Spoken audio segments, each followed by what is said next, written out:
So hello दोस्तों, स्वागत है आपके अपनी नई क्लास में। और इस क्लास में हम सीखेंगे कि क्लास 10th चैप्टर 2 जिसका नाम है बहुपद।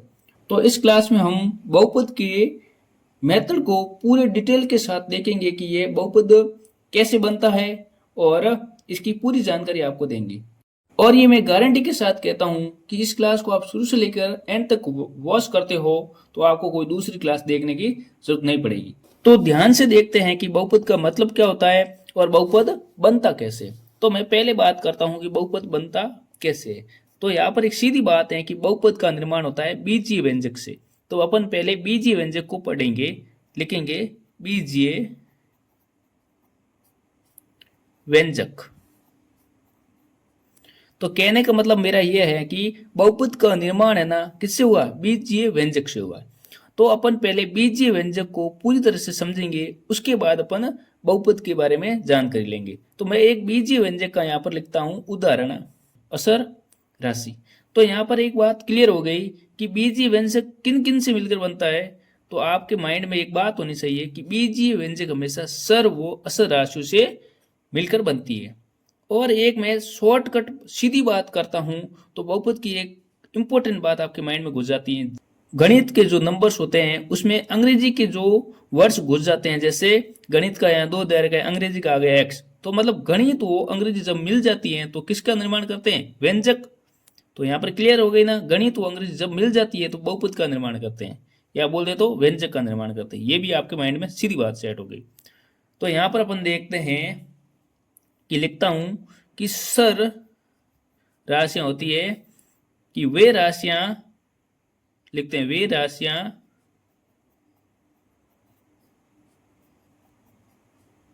जिसमें क्या होते हैं, एक्स वाई जेड अल्फाबेट्स होते हैं ना, जो भी वो किस में आती है, वे राशियां किस में आती है, सब सर राशियों के इंक्लूड होती है। अब मैं बात करता हूं असर राशियां। असर राशियां वो वे राशियां, असर राशियों से तात्पर्य यह है कि 1 2 3 जो है ना नंबर्स होते हैं, संख्या होती है ना अनंत तक, ये सब क्या होती है, असर राशियों के अंदर आती है। तो यहां पर आपको क्या देखने को मिला कि सर प्लस असर दोनों क्या बन जाएगी, सर और असर मिलकर क्या बन जाएगा, व्यंजक का निर्माण करेंगे। तो हम यहां पर बात करते हैं कि सर प्लस असर क्या है, व्यंजक है। तो अब मैं बात करता हूं बहुपद। बहुपद तो यहाँ पर आपको सीखने को मिलेगा कि बीजीय व्यंजक से बहुपद कैसे बनते हैं। तो यहाँ पर मैं एक सीधी शॉर्टकट बात यहाँ पर नीचे लिखता हूँ कि जैसे ही मैंने यहाँ पर लिखा था x प्लस का 2, एक ही बीजीय व्यंजक है। इसमें क्या है, x की घात है ना, घात के ऊपर है ना डिपेंड करता है बहुपद, बहुपदों के प्रकार। यहाँ पर बात, तो मैंने लिखा x+2, यहाँ पर x की घात मैंने लिखा 1। तो x की घात पर क्या डिपेंड करता है, बहुपद के प्रकार। तो अपन यहाँ पर बहुपद के प्रकार के बारे में ओनली बात करेंगे। जो बहुपद के प्रकार किन से बनते हैं, बीजीय व्यंजक के बीजीय व्यंजक में जो सर राशि है ना उसकी उच्चतम घात से क्या बनता है, बहुपद बनता है। तो मैं लिखूंगा x प्लस का 2, ये क्या है, बीजीय व्यंजक का क्या एक उदाहरण है। तो यहाँ पर x क्या है और 2 यहाँ पर क्या है। तो सीधी बात करें तो x को यहाँ पर बोलते हैं सर राशि और 2 को यहाँ पर बोलते हैं, मैं लिखूंगा सर राशि की उच्चतम घात, उच्चतम घात। तो मतलब सर राशि की उच्चतम घात पर क्या होती है, बहुपदों के प्रकारों का निर्माण होता है। कैसे होता है वो अपन सीधी बात करते हैं। सबसे पहले मैं लिखता हूं रेखिक बहुपद, रेखिक बहुपद। यहां पर रेखिक बहुपद से तात्पर्य यह है कि सर की उच्चतम घात क्या हो, 1 हो। क्या है वो बहुपद, लिखो वो हो बहुपद जिसमें सर राशि की उच्चतम घात, उच्चतम घात कितनी हो, एक हो, उच्चतम घात एक हो, उनको क्या बोलते हैं, रेखिक बहुपद बोलते हैं। सर राशि की उच्चतम घात को क्या बोलते हैं, रेखिक बहुपद बोलते हैं। जैसे मैंने लिखा x प्लस का 5, तो यहां पर रहना x दे रखा है ना, इसकी घात क्या है, एक है। जब भी x इस प्रकार से अकेला होता है ना, तो यहां पर मान लो कि इसके ऊपर क्या होता है, एक होता है, इसके आगे भी क्या होता है, एक होता है। तो आपको मानना है कि x की घात क्या होती है, एक होती है, आगे भी क्या होता है, एक। लेकिन ये यहाँ पर मैंने लिखा नहीं, तो मतलब एक होता है ना, वो हमेशा क्या होता है, अदृश्य होता है, वो दिखता नहीं लेकिन अपनी जगह पर होता है। तो यहाँ पर लिखेंगे कि ये क्या हो गया, रेखिक बहुपद का एक उदाहरण हो गया। अब मैं बात करता हूं कि द्विघात बहुपद, द्विघात बहुपद, द्विघात बहुपद की मैं बात करता हूं। वह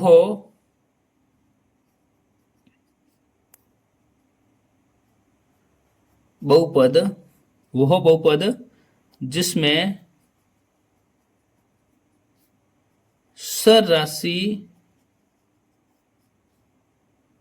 x जो है की घात कितनी हो, 2 हो।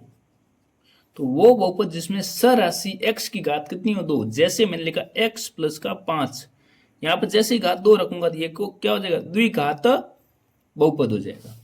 अब मैं बात करता हूं त्रिघात बहुपद की, लिखा त्रिघात बहुपद। तो यहां पर मैं बात करूंगा त्रिघात के बारे में, तो आप सीधी बात समझ जाओगे, वो बहुपद जिसमें सर राशि x की घात 3 हो, वो बहुपद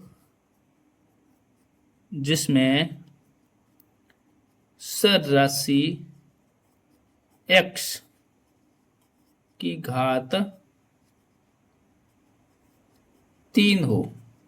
जैसे ही मैं x की घात 3 प्लस का 5 लिखूंगा तो ये हो जाएगा त्रिघात बहुपद। अब आपको एक बात और सीखने को क्या मिल रही है कि यहां पर बहुपद के प्रकार हो गए, रेखिक बहुपद, द्विघात बहुपद और त्रिघात बहुपद। तो क्लास 10th चैप्टर 2 बहुपद है ना, इसमें आपको ओनली पढ़ना है द्विघात बहुपद को। और 9th में 8th में अपन ने रेखिक बहुपद के बारे में पूरी जानकारी ले ली थी, ठीक है। 10th में भी द्विघात रेखिक बहुपद का एक चैप्टर है, दो स्तर वाले रेखिक समीकरण, वो थोड़ा अलग है, आपको समझाया जाएगा। लेकिन ये चैप्टर ओनली किसको रिप्रेजेंट करेगा, द्विघात बहुपद को। अब मैं आपको एक ऐसी जानकारी दूंगा जो आपके लिए मोस्ट इंपॉर्टेंट होगी। तो आपने 9th क्लास में या पर बोले तो 10th में भी शायद किसी ने पढ़ ली होगी कि जब भी अपन क्या सीखते हैं, ग्राफ के बारे में बात करते हैं, तो इस चैप्टर में भी सीखेंगे कि ग्राफ कैसे होता है। जैसे आपने सीखा होगा कि ये ग्राफ बन रहा है, क्या बन रहा है, ग्राफ बन रहा है। तो यहां पर ग्राफ बनता है तो एक लाइन जा रही है, इस लाइन का मतलब क्या होता है, इसका मतलब होता है कि ये रेखिक बहुपद को दर्शाती है, बहुपद को दर्शाती है। कैसे दर्शाती है, तो यहां पर अपन सीधी बात करें, जब भी ग्राफ में सीधी लाइन होती है ना, वो हमेशा ना रेखिक बहुपद का नाम बोलती है। क्या बोले तो जैसे एक लाइन है, इस लाइन का क्या नाम है, तो इसका नाम क्या होगा, एक रेखिक बहुपद होगा, कोई रेखिक बहुपद लिखा होगा, उस रेखिक बहुपद से क्या निर्माण होगा, इसका नाम, ये एक सीधी रेखा बनेगी। तो मतलब रेखिक बहुपद से हमेशा क्या बनती है, सीधी रेखा बनती है। बात यहाँ पे क्लियर हुई कि नहीं हुई, कि मैं कहने का मतलब बहुपद में सीधी रेखा हमेशा रेखिक बहुपद के कारण बनती है। अब बात करता हूं कि द्विघात बहुपद में किस प्रकार का मतलब ग्राफ होता है। तो यहां पर आपको देखना है कि द्विघात में कैसा और किस प्रकार का ग्राफ बनता है। तो मैंने यहां पर ग्राफ बनाया वापस, ठीक है।